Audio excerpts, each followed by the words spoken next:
Have you ever stopped to think that the world you live in might not be real? Well, one man actually lived that experience. His name is Truman, and he led a perfectly ordinary life. But little by little, he started noticing things that didn't add up. For example, he realized that every day at roughly the same time, the same woman on a bike would pass by the intersection. Then a man carrying flowers would walk by, and then a yellow car would drive through. He mentioned it to his wife, but she didn't believe him at all. The reason Truman noticed was that they kept circling the same block over and over, like a broken record. But the weirdness didn't stop there. One day, Truman suddenly hit the gas and started driving in circles like a maniac. He yelled that he was going to Atlantic City and headed in that direction. The next second, an intersection that was completely empty suddenly filled up with cars. He had to back up. He started circling again and shouted that he was going to New Orleans. But this time, he didn't go where he said he would. He turned back onto the road he'd just been on. And just like that, the intersection that was packed with cars moments ago was completely empty again. Truman drove up to a bridge. He handed the wheel to his wife, closed his eyes and floored it. He was terrified of water, so this was the only way he could cross. While they were driving, something even stranger happened. A fire suddenly broke out right on the road. But Truman didn't stop. He kept his foot down and blasted right through it. His wife was shaken, but she slowly calmed down. Then up ahead, alarm sirens started blaring, and the road was completely blocked off. A police officer told him there was a nuclear leak ahead and that they needed to evacuate. Truman bought it and was about to leave when the officer casually said his name, but they'd never met before. Right then, it finally hit Truman. Everything around him was fake. He'd been played for a fool for 30 years. Here's what was really going on. A director had been filming a reality show, broadcasting Truman's life non-stop since the day he was born. 17 billion people watched him learn to walk. 222 countries watched him grow up. Truman lived in a place called Sea Haven. On the surface, it looked like a normal small town, but in reality, it was a giant soundstage, way bigger than you could imagine. On The Truman Show, everyone was an actor except Truman himself. Thousands of cameras captured his every move, and the show never went off the air. Every morning, Truman would greet his neighbors on his way out. One day, as he was heading to work, something fell from the sky and scared him. When he went to check it out, it was a studio light. He couldn't figure out how that could fall from the sky. While driving, the radio mentioned that a plane had passed over Sea Haven and lost some parts. Truman didn't think much of it. He bought his wife a fashion magazine every day before work, and every day he'd run into the same twin old men at the same spot. They'd greet him and corner him against a wall to sneak in a product placement. Truman worked as an insurance agent, but every day he'd secretly call the Fiji operator asking for a woman named Lauren. And every time, he was told there was no one by that name. That fashion magazine he bought, it wasn't really for his wife. After making sure no one was watching, he'd pretend to cough and tear out the model's eyes. It was his little secret. Later, his manager sent him to an island to close an insurance deal. Truman fought it hard, making up every excuse he could think of. The manager threatened him with termination if he didn't go, so Truman went to the dock and bought a ticket, forcing himself to board the boat. But when he saw a half-sunken sailboat, his legs gave out and he froze. His fear of the ocean was too strong, so he gave up on the deal and went home to trim the hedges. When his wife came back from shopping, she jumped right into a commercial pitch. His best friend Marlon also dropped awkward product plugs. The two of them often drank beer together and talked. Truman's biggest dream was to leave Sea Haven and go to Fiji, on the other side of the world. He sat alone by the water, remembering a childhood trip with his father. He'd been too stubborn to come back in, and then a storm hit.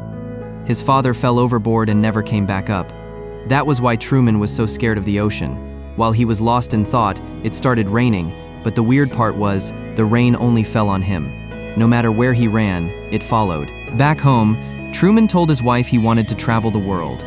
She shot it down fast, saying they had car and house payments, and reminding him they'd talked about having kids. So Truman let go of the idea. The next day, on his way to work, Truman saw a homeless man. When he got closer, he realized it was his long-dead father. Before he could process it, two strangers grabbed the man and dragged him away. Truman tried to chase them, but people kept blocking him. He watched his father get put on a bus and ran after it until a taxi suddenly cut him off. He told his mother what happened, but she wouldn't believe a word of it. That night, Truman opened a box he'd kept locked for years. Inside was an old, dusty photo album with pictures of him and his dad. He looked through them again and again, sure he hadn't been mistaken. Just then, his wife started lifting floorboards. Truman hid the photos and pretended to fix the broken lawnmower. His wife launched into another ad. After she left, Truman opened the box again and pulled out a red sweater. The show's producers cut in with a flashback for any viewers who had missed the backstory. The woman Truman had been searching for was Lauren, his first love. He'd fallen for her the first time he saw her in college, but then his current wife showed up out of nowhere, faked a twisted ankle, and latched onto him, quickly changing the subject. By the time Truman looked around, Lauren was gone. They met again at the library, and Truman asked her out. Lauren whispered that they couldn't talk there, then led him on a mad dash to dodge the cameras. But they were still tracked down. They made it to the beach and Truman shared his first on-screen kiss. Just then, a car pulled up. Lauren couldn't keep lying because she'd developed real feelings for him. She was about to spill the truth when a man claiming to be her father dragged her away. He told Truman that Lauren had schizophrenia. After that day, Lauren vanished completely, leaving only the red sweater behind. Later, the director made Truman marry someone he didn't love. The reason he tore out the model's eyes from magazines was to piece together Lauren's face. Watching from home, Lauren was moved to tears. But after all those years, Truman still hadn't figured out what Lauren had meant. One morning, while driving to work, his radio malfunctioned. It started describing exactly what he was doing at that very moment. Everything froze for 2 seconds because of the feedback screech, then went back to normal.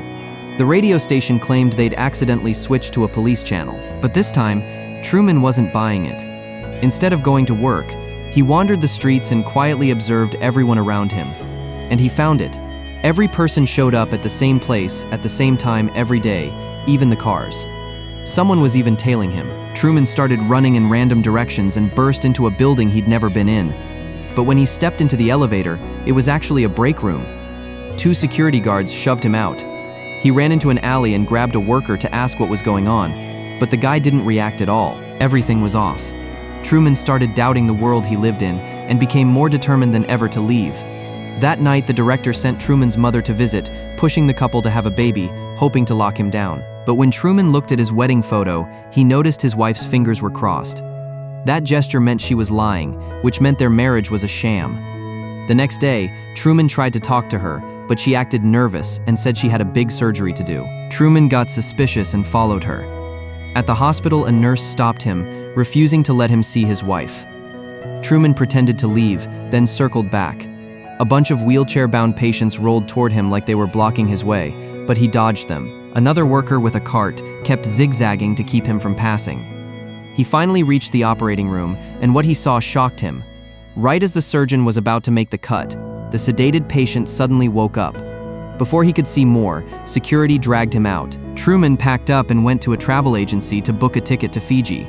They said the next available flight was a month away because it was peak season. Obviously, the director had set that up. But Truman didn't quit. He tried a different way. He bought a bus ticket and got on, excited. The driver pretended the bus wouldn't start and then deliberately made it smoke. Everyone on board got off without a word, like robots, leaving Truman sitting there alone. When his wife got home, Truman told her everything that had happened and said he was driving out of Sea Haven. He hit a ton of obstacles but didn't stop. He knew it was all fake and he had to escape. But there were too many of them, and he ended up getting caught. That night, the police drove him home. Truman asked his wife why she wanted to have a kid with him. She turned around, grabbed a can of cocoa powder, and started another ad. Truman finally lost it. She got scared and grabbed a frying pan to defend herself. He took it from her, and her reaction gave away where the cameras were hidden. He kept pressing her for the truth. Then Marlon showed up with a 6-pack. His wife hugged him like he was a lifeline. Truman calmed down and opened up to Marlon about everything. They'd been best friends since they were 7, so Truman trusted him completely. Marlon's words sounded so sincere, but Truman didn't know every line was fed by the director. He was about to believe it all again until he caught Marlon pausing mid-sentence. That's when Truman realized his oldest friend was also in on it. Then the director went even further. He brought Truman's father back to life, hoping to reassure him and keep him from leaving. The emotional reunion drove ratings through the roof and solved the problem. Truth is, the director never planned for the father to die. But since young Truman always dreamed of being an explorer, the director faked his father's drowning to keep him tied down. The actor who played the father was so unhappy with this that he kept trying to get back on set and get noticed by Truman. This time, the director fixed both problems. After a good night's sleep, Truman was back to his routine, more cheerful than ever. He greeted the neighbors, played along with the twin old men's ads, went to work, and the director even set him up with a new love interest. On the surface, he seemed fine, but deep down, he was already planning his escape. That night, the crew was monitoring Truman as usual. The director had a bad feeling. Truman wasn't in his room, he was in the basement, snoring. The director checked the playback and spotted something wrong. Marlon rushed over, pulled back the covers, and found a dummy and a recording of snores. He checked the storage room and saw a hole in the wall. Truman was already gone. The director panicked and cut the broadcast for the first time in 30 years. Viewers were completely confused. Every actor was sent out to search, and they even raised the sun early, but there was no sign of him. Then the director remembered one place he hadn't checked. He turned on the ocean cameras, and there was Truman.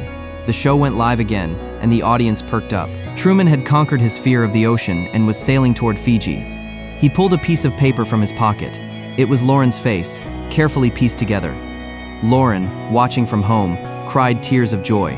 The director sent people to stop him, but none of the actors knew how to drive a boat. So he turned to the weather control system, whipping up a storm with thunder and lightning. He thought it would scare Truman back, but he was wrong. Truman climbed back on board, strapped himself to the mast, and kept going. The director couldn't bear it anymore. He said he'd watched Truman grow up and thought of him as a son. That only made Truman more determined. The director maxed out the wind against everyone's advice, and a massive wave flipped the boat. Truman went under and didn't move, so the director called off the storm. Luckily, Truman survived and used his last bit of strength to raise the sail. His refusal to give up won over the entire crew. The sea calmed down, and Truman kept sailing, savoring his hard-won victory. But not long after, the bow of his boat hit the sky literally. He touched it and realized it was a painted wall. The place he'd lived for 30 years was all a set. He pounded the wall, desperate to escape the lie. When he calmed down, he followed the wall and found a staircase and a door. That was the way out of Sea Haven. The director spoke to him through speakers, explaining it was a TV show that had brought joy and hope to millions. And Truman was the star. Everything around you is fake, but you're real. That's why people watch you. He sounded like a caring father, gently urging Truman to stay, reminding him of every memory he had in Sea Haven. Truman didn't answer, and the director got nervous. He asked Truman to say something, since the whole world was watching. In the end, Truman chose to break free. He turned and walked toward that dark doorway, leaving to find the woman he truly loved. He bowed with a smile, said his line, and walked out without looking back.